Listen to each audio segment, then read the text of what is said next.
जी, संगठन महामंत्री भाजपा राजस्थान श्री अजय कुमार जी, प्रदेश अध्यक्ष भाजपा किसान मोर्चा श्री कैलाश चौधरी जी, मंत्रिमंडल के मेरे सभी साथीगण, सांसदगण, विधायकगण, पदाधिकारीगण, सम्मानित कार्यकर्ता, मेरे किसान भाई और बहनों, सबसे पहले तो मैं इस कार्यशाला में आने के लिए आप सभी का वंदन करता हूं, अभिनंदन करता हूं। आप सभी को मैं प्रणाम करता हूं। आज मैं धन्यवाद देना चाहता हूं कैलाश चौधरी जी को कि उन्होंने ये प्राकृतिक खेती की कार्यशाला रखी है और इसमें आपने अभी हमारे गुजरात के राज्यपाल माननीय आचार्य देवव्रत जी का प्राकृतिक खेती का जो फायदा है वो आपको बताया। मेरे मित्रों, मैं आपसे कहना चाहता हूं कि प्राकृतिक खेती की यह कार्यशाला से हमें क्या सीखना है। आपने प्रैक्टिकल करके भी दिखाया है। मैं सिर्फ आपसे कहना चाहता हूं मेरे भाइयों, क्योंकि कैलाश जी ने भी कहा और माननीय राज्यपाल जी ने भी कहा, पहली कहावत एक हमारे बुजुर्गों की कहावत है, ये कोई आपने भी नहीं बनाई, मैंने भी नहीं बनाई, कि उत्तम खेती, मध्यम व्यापार, तृतीया चाकरी। ये बात हमेशा से चलती थी, लेकिन देश की आजादी के बाद कई तरह की ऐसी स्थितियां बदली और उन बदली हुई स्थितियों में हमने खेती का ध्यान नहीं रखते हुए हमने रासायनिक खाद का उपयोग प्रारंभ किया। मैं भी आपको बताना चाहता हूं, पहले जब हम गांव में खेती करते थे, देखते थे, तो गांव में जब यूरिया डालते थे, यूरिया से पहले एक खाद और आता था जिसको सीएन कहते थे, किसान के नाम से आता था। किसान खाद आता था, गोली वाला खाद आता था कि नहीं आता था?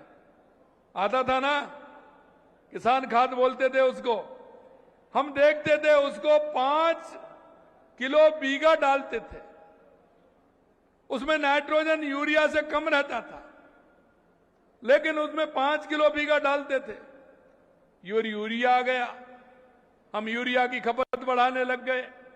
अब यूरिया की खपत बढ़ाने लग गए तो फिर डाई आ गया, तो पहले बीज, बाद में डाई पहले, यही था ना। उन्होंने बताया डाई पहले डालोगे तो बीज पर भी असर करेगी, तो पहले एक जोत भी बढ़ गई उसमें। आप पहले वो डाई ओरनी पड़ती है और उसके बाद बीज बोना पड़ता है, यही है कि नहीं है? यही करना पड़ता है ना। शुरू में जब कम डालते थे तो 7 भी बो देते थे बीज के साथ में। जब 5 किलो 7 किलो डालते थे तो 1-1.5 किलो 2 किलो जो भी सरसों या गेहूं होता था, गेहूं में तो 25 किलो और 30 किलो बीघे में डलता है। सरसों 800 ग्राम और 1 किलो बीज डलता है सरसों का 1 बीघे में, तो हम उसके साथ में डाल देते थे। लेकिन अब क्या हो गया, अब हमारी डाई 5 किलो से लेकर के अब बीघे में पूरा 1 कट्टा आ गया। आया कि नहीं आया बताइए? अब तो 1 कट्टा 35 किलो 40 किलो डालते हैं। और यूरिया जब आता है तो पहले सरसों में तो पानी नहीं लगता था, एक बार बोते थे और फिर कटती थी, लेकिन पानी भी देने लग गए तो खाद नहीं देते थे। अब तो सरसों में भी खाद देते हैं। और गेहूं में पहले अगर पानी कम होता था तो 3 पानी में काम चल जाता था, लेकिन अब तो पूरे 4 पानी और 1 पिलाई होती है, 5 में निकलता है। अगर ज्यादा खाद दे दिया तो 5वां पानी यानी कि 6 पानी की मार और पड़ती है कि नहीं पड़ती है बताइए? मेरे मित्रों, मैं आपसे यही कहना चाहता हूं, हम लगातार रासायनिक खाद का उपयोग कर रहे हैं, लेकिन एक बात कभी आपने सोची क्या कि हमारे पूर्वजों ने हमारी इस जमीन को सुरक्षित रखा। उन्होंने किसी भी प्रकार के दुख पाए, उन्होंने जीवन में दुख पाया, लेकिन अपनी खेती को खराब नहीं होने दिया, मिट्टी को खराब नहीं होने दिया। उन्होंने हमको, आपको सुरक्षित जमीन दी थी, लेकिन आज हम हमारी पीढ़ी को क्या दे करके जाएंगे, कभी हमने मन में ये सोचा है? मैं आपसे यह भी कहना चाहता हूं क्योंकि पशुपालक और किसान का मेल है, और पशुपालक और किसान जब साथ चलते हैं तो उसका उपयोग भी होता है। उपयोग ये होता है कि गोबर की खाद जो होती है हमारी, वो भी काम में आती है। कुछ हम बनाते भी हैं। अभी आपने ड्रम में कहा, लेकिन हम जमीन में गड्ढा खोद करके गोबर डाल करके उसमें बेसन डाल करके उसमें चीनी डाल करके उसका उपयोग हम करते थे कि नहीं करते थे? उस पर कुछ हरा हम नीम काट करके भी डाल देते थे, नीम की पेट छांट करके उस पर डाल देते थे, 4 दिन मिट्टी में उसको दबा देते थे, उसके बाद उसको निकालते थे, उसमें पानी मिट्टी में सोख लेती थी और वो रह जाता था, उसको हम खेतों में डालते थे। हम हरी खाद का भी उपयोग करते थे। जब जुलाई के महीने में बारिश होती थी, आषाढ़ में, तो हम ग्वार ढेंचा उसमें बोते थे, और जब 2-2.5 फुट का 3 फुट का हो जाता था तो हैरों से या हर से उसको जोत देते थे, तो हमारी हरी खाद उसकी बन जाती थी। मित्रों, मैं एक बात जरूर कहना चाहूंगा, और माननीय गवर्नर साहब ने जो कहा है उनकी बात का मैं समर्थन करूंगा। कई लोग हमारे यहां से भी आए हैं, क्योंकि आज से 16-17 साल पहले मैंने एक खेत कुछ रखा है, जैसे गवर्नर साहब ने कहा। वो खेती, उसमें मैंने खाद उपयोग नहीं किया। खाने के लिए गेहूं और सरसों उसमें पैदा होती है, 4 बीघे खेत है। लेकिन जब शुरू में 2 साल किया तो उससे पैदा कम होती है, लेकिन आज उसको देख नहीं सकते, उसमें कोई खाद और डाई नहीं डलती है। जितना पड़ोस के में होता है खाद और डाई से, उतना ही उसमें पैदा होता है। ये हमारा भ्रम है। हाँ, आपको दिक्कत आएगी, 1-2 साल दिक्कत आएगी, लेकिन दिक्कत तो आपको फिर भी आ रही है। फिर भी ये आ रही है कि पहले आप 5 किलो से स्टार्ट हुए और आप 50 किलो पे आ गए। अब आप मेरे को बता दो, आप कितना जाना चाहते हैं, कितना डालना चाहते हैं? उसका कोई एंड है क्या? 5 किलो से 50 किलो पर आ गए तो आगे कोई एंड है क्या उसका? और खेती भी लागत की होती जा रही है, पानी भी ज्यादा मांग रही है, बरसा के अंदर पानी भी नहीं पीती है, मिट्टी कठोर हो गई है। मेरे भाइयों बहनों, मैं यही कहना चाहता हूं, हमें खेती को समझना होगा। मैं आजकल ग्राम चौपाल में जा रहा हूं, आप मेरे वहां किसानों के सीधे अनुभव आप सुन रहे होंगे। मैं सीकर में गया था, हरिराम जी बैठे हैं, हमारे रिडवा साहब किसान मोर्चे के अध्यक्ष रहे हैं। मैं सीकर में गया था, उस भाई ने मेरे ने कहा कि साहब 2 बीघे एक जगह खेती और 100 बीघा एक तरफ। उसने कहा कि 2 बीघे के अंदर मैंने 5 लाख के खीरा उत्पादन किया है। मैं प्रतापगढ़ में गया, उसने कहा कि 2 साल में 11 लाख का मैंने पैदा उठाई है, उसमें मैं सिर्फ 2 बीघे खेती करता हूं। मेरे भाइयों, मैं यही कहना चाहता हूं, हमने अभी जब हमारा अभियान चला था तो उसमें भी कहा था कि पंचायत में एक ना एक हमारी ऑर्गेनिक खेती का कोई ना कोई फार्म होना चाहिए, जिसे एक किसान करेगा तो दूसरे किसान को आदत में आएगा, जिससे कि हम अच्छी खेती करें और बिना खाद और डाई के खेती करें। मित्रों, मैं आपसे यह भी कहना चाहता हूं, जब से हमारी सरकार आई हमने लगातार किसानों के लिए काम किया। सबसे पहले जब हमारी सरकार आई तो हमने एक बैठ करके विचार बनाया कि राजस्थान को सबसे पहले क्या आवश्यकता है, हमारी सरकार को क्या करना चाहिए। आपने देखा होगा सबसे पहले राजस्थान को आवश्यकता किस बात की थी? किस बात की थी आवश्यकता? किस बात की? पानी की। तो आपने देखा मेरे भाइयों, देश के यशस्वी प्रधानमंत्री नरेंद्र मोदी जी के नेतृत्व में हमने पूरे राजस्थान की हर जिले की पानी की योजना बनाई थी। और मैं धन्यवाद देना चाहता हूं माननीय प्रधानमंत्री जी को कि जितनी भी योजना बनाई थी आज उन सभी पर काम चल रहा है। चाहे हमारी ERCP राम जल सेतु योजना हो, जो 17 जिलों की योजना है, हमारी यमुना का पानी शेखावाटी के हमारे सीकर, चूरू, झुंझुनू में आए तो इसके लिए हम काम कर रहे हैं, इसकी लगातार उसके लिए काम किया है। हमारे हनुमानगढ़ गंगानगर के हमारे भाई बैठे हैं, 100 साल पहले महाराजा गंगा सिंह जी ने उस नहर को बनाया, लेकिन उसकी मरम्मत नहीं हुई, पानी की कैपेसिटी घट गई, तो उसके लिए भी हमने पहली बार 5,000 करोड़ रुपए दे करके उसको भी काम हमने आगे बढ़ाया, जिससे हनुमानगढ़, गंगानगर, बीकानेर, जैसलमेर, बाड़मेर, फलौदी, नागौर, जोधपुर के लिए पानी पीने को भी मिले और हमारे किसान को भी पानी मिले। उसके अलावा हमारी एक स्कीम थी देवास स्कीम, उदयपुर की देवास स्कीम से आधा पानी अरब सागर की तरफ जाता था, आधा पानी हमारे इधर हिंद महासागर की तरफ आ जाता। हमने कहा कि यह पानी हमारा खराब जाता है तो उसमें हम टनल बना करके, एनीकट बना करके उस पानी को भी हम इधर लेकर के आए हैं, जिससे कि हमारे उदयपुर, चित्तौड़गढ़, राजसमंद, उसके लिए हमारा पानी मिल सके। हम ब्राह्मणी नदी के द्वारा जो हमारा पानी चंबल का बह जाता था, वह हमने ब्राह्मणी का पानी हमारा चित्तौड़गढ़, भीलवाड़ा और भीलवाड़ा से हमारा बीसलपुर में आए, जिससे कि हमारे ब्यावर, नागौर और हमारे अजमेर, रामगढ़, अलवर के लिए पानी उसका जाए, तो उसके लिए भी हम लगातार काम कर रहे हैं। सोम कमलाम से हमारा पानी, सोम कमलाम के माध्यम से पानी हमारा जमाई बांध में जाए, हम उसके लिए भी काम कर रहे हैं, जिससे वो पानी अगर सोम कमलाम से जमाई बांध में जाएगा तो हमारा पाली, जाल और सिरोही का काम होगा, हम उसके लिए भी काम कर रहे हैं। माई डैम के माध्यम से बांसवाड़ा, डूंगरपुर की जो हमारी नहरें, आज तक आपने देखा 70 साल में किसी ने ध्यान नहीं दिया, उन नहरों को भी बनाने का काम हमारी सरकार, देश के यशस्वी प्रधानमंत्री नरेंद्र मोदी जी के नेतृत्व में कर रहे हैं। आपने ये भी देखा है, जब गुजरात के मुख्यमंत्री थे माननीय हमारे प्रधानमंत्री जी, तो बिना किसी मांग के उन्होंने हमारे नर्मदा का पानी दिया था। जालौर के अंदर और बाड़मेर के अंदर हमने उनसे ये भी निवेदन किया कि हम रिजर्वायर बनाएंगे, उसका भी पानी मिले, तो उसके लिए भी हमारी सरकार काम कर रही है। मित्रों, मैं यही कहना चाहता हूं मेरे किसान भाइयों कि हमने पूरे राजस्थान का नक्शा बनाया और उस नक्शे में देखा कि हमारे किसान को पानी की आवश्यकता है। अगर मेरे किसान को पानी मिलेगा तो निश्चित रूप से हमारा किसान खुशहाल होगा, हमारी सभी पैदा होंगी। अगर किसान की आज्ञा पैदा होगी तो किसान के जीवन में एक विश्वास भी पैदा होगा और आर्थिक रूप से हमारा किसान संपन्न होगा। मित्रों, दूसरी बात हमारी बिजली की थी, तो बिजली के लिए भी लगातार हमने काम किया है आपके लिए। हमने कहा था कि 2027 तक किसान को दिन में बिजली देंगे और पूरी बिजली देंगे। हमने अभी 26 जिलों में बिजली दिन में देने का काम किसान के लिए प्रारंभ कर दिया है। आने वाले समय में हम किसान को, सभी राजस्थान के किसान को दिन में बिजली देंगे, पूरी बिजली देंगे। आपने देखा पूर्व सरकार ने 3,900 मेगावाट बिजली पैदा की थी। हमने सवा दो साल के अंदर हमारी सरकार ने 12,000 मेगावाट बिजली पैदा की है, 12,000 मेगावाट। और आज हम बिजली के अंदर धीरे धीरे आत्मनिर्भर बन रहे हैं।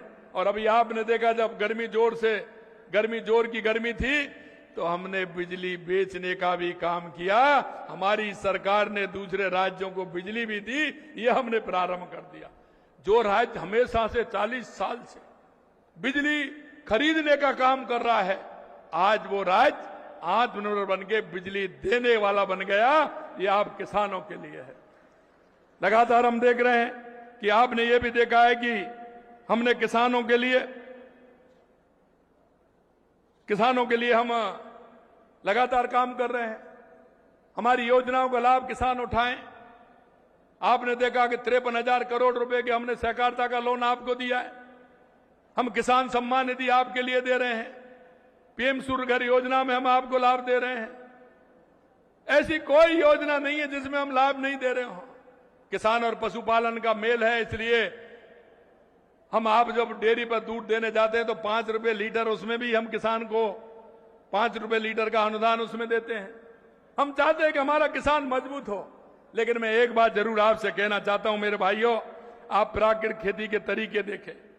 पंचगम, जीवामृत, बीजामृत, मिलचंग को अपनाकर मिट्टी दोनों को सेहत बनाएं।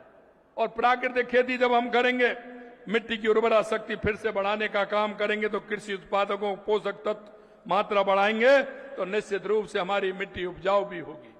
मैं एक बात और आपसे कहता हूं मित्रों, हम किसान हैं और किसान वो है जिसमें फल भी होते हैं। तो मैं आपसे ये भी कहूंगा कि हर किसान को 25-50 पेड़ फलदार भी लगाने चाहिए। एक अनुभूति होती है और अनुभूति ये होती है कि आपके खेत का आम जब किसी रिश्तेदारी में पहुंचाओगे तो उनको भी लगेगा कि आम हमारे खेत के वहां से आए हैं।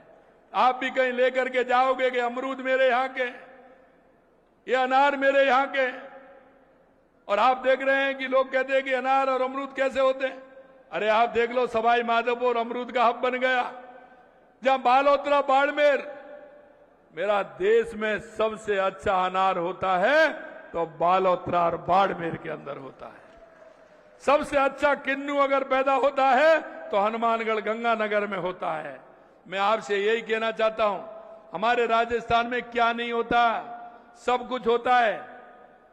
आप थोड़ा सा उधर बढ़िए, जैसलमेर की आप बात करते हैं, अरे जैसलमेर का हमारा जो खजूर है वो दुबई से अच्छा है, दुबई से अच्छा है। और इसलिए हमने हमारे ग्राम विकास रथ के माध्यम से हमने कहा था कि हमारे राजस्थान के युवाओं को रोजगार भी देना और हमारे किसान की आमदनी भी बढ़ाना। और वो जब बढ़ेगी, जब हम मन से पूरी तरह से काम करते हुए, हम खेती पर ध्यान देते हुए हम खेती को फायदे की खेती करने की बात करेंगे। आपने देखा है हमारे यहां सब कुछ पैदा होता है। बीकानेर के अंदर मूंगफली पैदा होती है, लेकिन वहां प्रोसेसिंग यूनिट नहीं है, सिर्फ एक यूनिट है। क्या हम उस यूनिट को नहीं बढ़ा सकते? हमारे जालौर में जीरा और ईसबगोल होता है, लेकिन सब ऊजा जाता है कि नहीं जाता है? लेकिन उसमें वहां प्रोसेसिंग यूनिट लगा करके, मंडी खोल करके उसको काम को हम क्यों नहीं कर सकते? नागौर के मेरे किसान बैठे हैं, सबसे ज्यादा अच्छी मेथी अगर होती है तो मेरे हरी मेथी जालौर वो नागौर के अंदर होती है, तो क्या नागौर में हम यूनिट नहीं लगा सकते? सबसे अच्छा मक्का अगर होता है तो बांसवाड़ा डूंगरपुर के अंदर होता है, तो वहां क्यों नहीं लगा सकते? धनिया सबसे ज्यादा पैदा कोटा संभाग में होता है, तो वहां हम यूनिट क्यों नहीं लगा सकते? सोयाबीन होती है तो कोटा संभाग के अंदर होती है, तो वहां क्यों नहीं लगा सकते? इसी तरह से हमारे चित्तौड़गढ़ के अंदर धनिया होता है, तो वहां भी हमें लगाना चाहिए।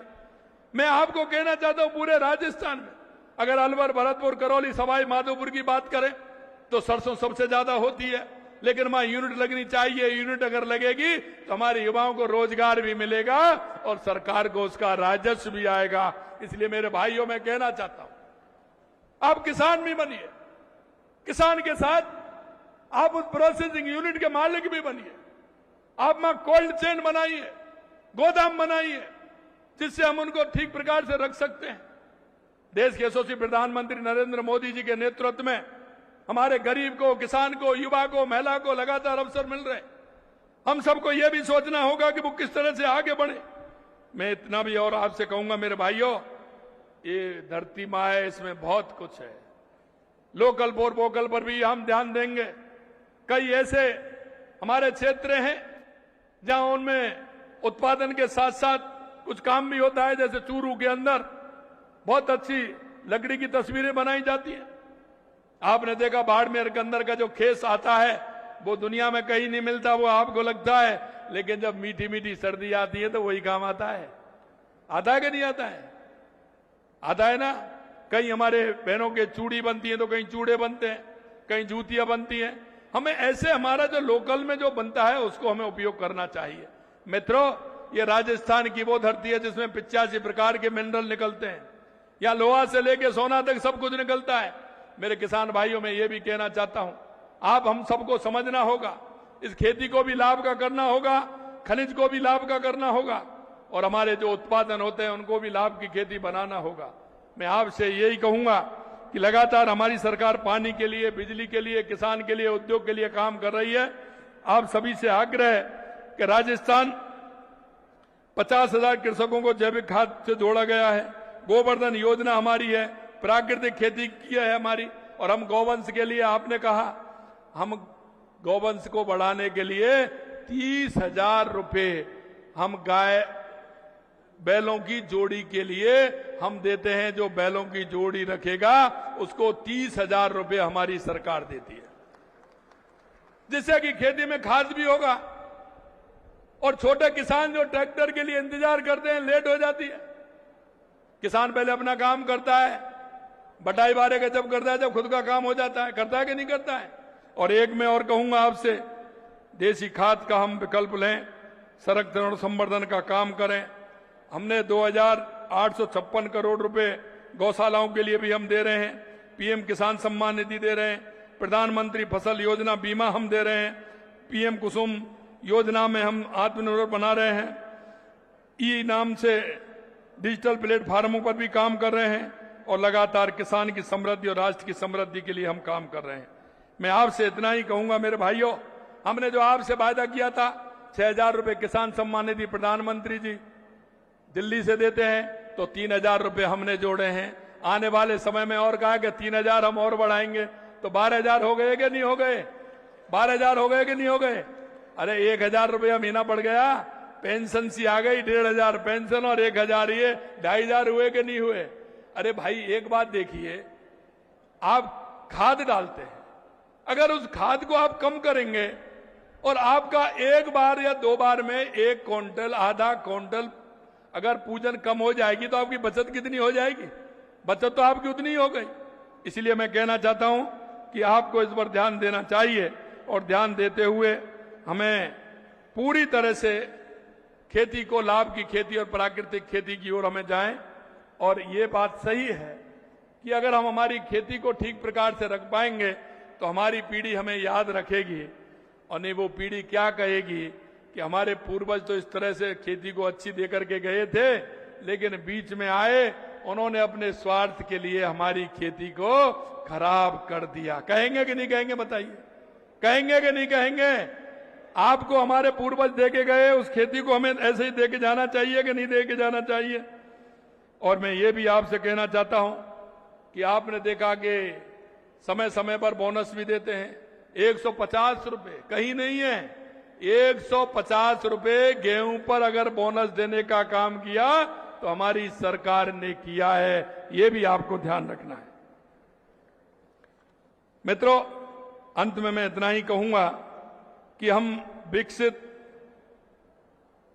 राजस्थान के लिए हम सबको काम करना है, और सबको हमें काम करना है तो खेती को हमें लाभकारी बनाना है। एक ध्यान जरूर मैं दूंगा, क्योंकि मैं देखता हूं कि जो किसान हमारे ऐसे हैं जो खुद खेती नहीं कर पाते हैं, बटाई पे दे देते हैं, वो तो भाई मेरा ऐसा करता है कि उसमें इतना खाद डालता है कि वो सोचता है कि एक ही साल में से इसमें से कुछ निकाल लूं। सोचता है कि नहीं सोचता है? वो ज्यादा देता है कि नहीं देता है? वो ज्यादा डालता है। तो भैया आप उससे भी तय कर लो, भैया इसमें खाद इतना नहीं डाले जिससे कि मेरी खेती खराब हो जाए, आगे मेरी खेती किसी काम की नहीं रहे। ये भी हमें करना है। आपके माध्यम से हमने एक अभियान चलाया था, ग्राम विकास रथ यात्रा हमने चलाया, और उसके बाद हमने वंदे गंगा जल संरक्षण अभियान चलाया है। हमने राजस्थान के जितने भी बांध हैं, एनीकट हैं, पोखर हैं, तालाब हैं, सरोवर हैं, नहरें, हमने कहा है कि उसको ठीक प्रकार से करें। आने वाले समय में वर्षा का पानी कैसे वहां रुक सकता है? और मेरे भाइयों, ये सही कह रहे थे हमारे गवर्नर साहब कि नीचे ऊपर से तो पानी जमीन में जा नहीं रहा है और नीचे के पानी को आप खींचते जा रहे हैं। तो हमारी ये प्राकृतिक खेती जो हमारे